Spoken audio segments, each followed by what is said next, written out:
hear clients tell me that they want to leave behind a legacy that's larger than life, that creates a positive impact in the world and is remembered generations after generations.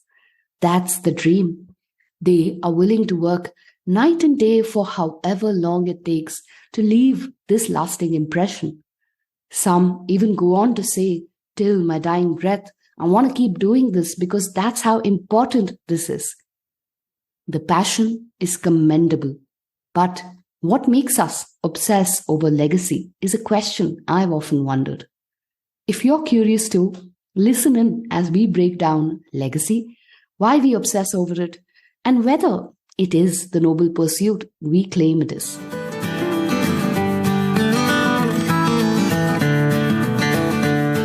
Hello and welcome to another episode of the Own Your Everyday series in the Being Miraculous podcast. I'm your host and self-awareness coach Shweta Shivraman, back with insights and micro practices you can use in your busy lives to own your everyday.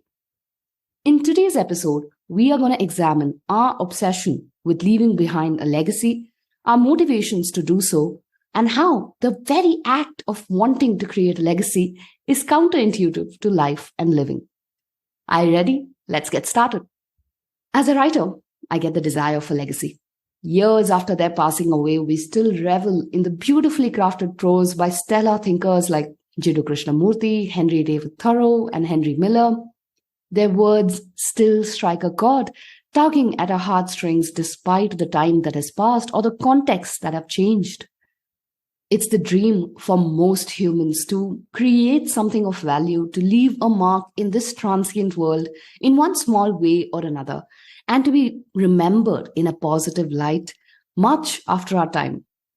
If that means we must write till our hands bleed at the wee hours before dawn, so be it.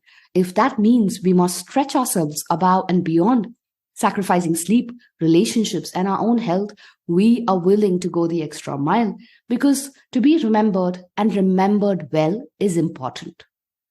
We are willing to engage all our breaths, energy, and attention in the illusionary future of someday being recognized as having mattered. To have our presence and existence validated in some unknown and uncertain future. This is not some exceptional desire some of us hold, but a universal one, derived from a very animalistic urge to have been significant. It is a morphed manifestation of the primary fear of death all of us as humans experience. It is the fear of disappearing into oblivion, the fear that is so innate and intense that we are willing to compromise everything and anything today in the hopes that we are remembered. But remembered by whom? For how long? Let's unpack the word legacy. Legacy is, in our context, what we leave behind for future generations. So, in a way, while we overemphasize legacy, it's not really for us, but for those who come after us. Legacy, then, is memories of the past held by these few humans who come after us. If we are lucky few who get to be remembered, that is. In this transient and ever-changing world when nothing is permanent, I question even the durability of what we call as legacy. To me, the closest example when I think of it is like air writing on water. Neither does air have the strength to maintain the waters the same way, nor does water have the structure or the stability or permanence to stay that way forever. It's a meaningless pursuit, foolish even. What happens to our legacy when those handful of humans who remember also pass over? Would all this grind, relentless toil and anxiety to leave behind a legacy still be worth it? There is a deeper price to pay for this legacy. The real price of legacy is that it robs us of today. In pining for a moment in the future that could or could not happen, we lose precious today that's unfolding here and now. We're in a rush to get to a destination faster and faster. But if we rush through life, what are we hoping to meet? If there's one thing certain in our lives, it's our mortality. So when we rush through life, aren't we simply rushing to meet the inevitable end?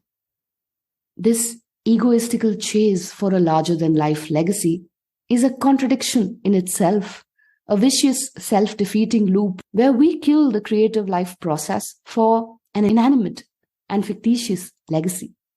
We voluntarily run from the warm precipices of life into the cold arms of death. For we're letting go of something precious today that is assured and guaranteed for a frivolous tomorrow that is transient and temporary. So, what can we do instead? It's the answer to a lot of things I say in Miraculous, but it is to live a great life. When we live life with all our presence and involvement and make the most of the time we have on this planet, isn't that a great thing? If we get remembered after our lifetime, that's a bonus, a byproduct of a well-lived life. Nothing more, nothing less. When we let go of our manic obsession with a legacy, we can begin to see reality for what it is and truly appreciate life for all that it has to offer here and now. We could spend all our lives chasing that elusive tomorrow that is so full of promise and impact. But our experience of life will always be fragmented, as only a part of us is in the present moment. We can experience life fully only when we immerse all of who we are right here, right now. And when we do realize that simply being alive, breathing, and getting to do the work we do today is a miracle in itself. We're conditioned to associate our self-worth with what we do and how much we accomplish, when in fact our mere existence in this magnificent world with all our quirks and idiosyncrasies is a miracle in itself. There can be no longer wonderment than our very existence in the macrocosm of the cosmos. Like Henry Miller says, we live on the edge of the miraculous every minute of our lives. The miracle is in us, and it blossoms forth the moment we lay ourselves open to it. But let me not get all poetic. If you're still pining for that elusive legacy, it's time to redirect the obsession to making wiser choices today about how you'd like to spend your time, energy, and attention. Release the pressure to do something to be recognized in some future time. The great life can only be experienced here and now, not tomorrow or years from now. The real legacy is who you are today, how you treat others, what you engage with, and how you feel at the end of each day. You must be wondering, if not legacy, what can I do to live a grander life? The answer is in the question. Ask yourself what makes life grand for you. What are those little things you value and cherish?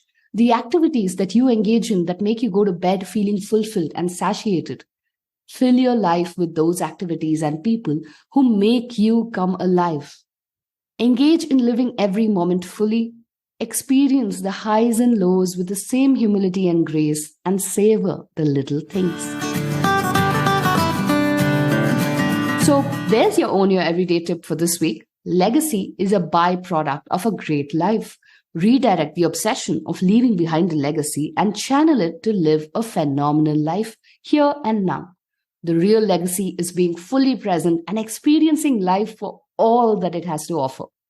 Until we meet again, this is Shweta signing off, hoping you have a miraculous week ahead.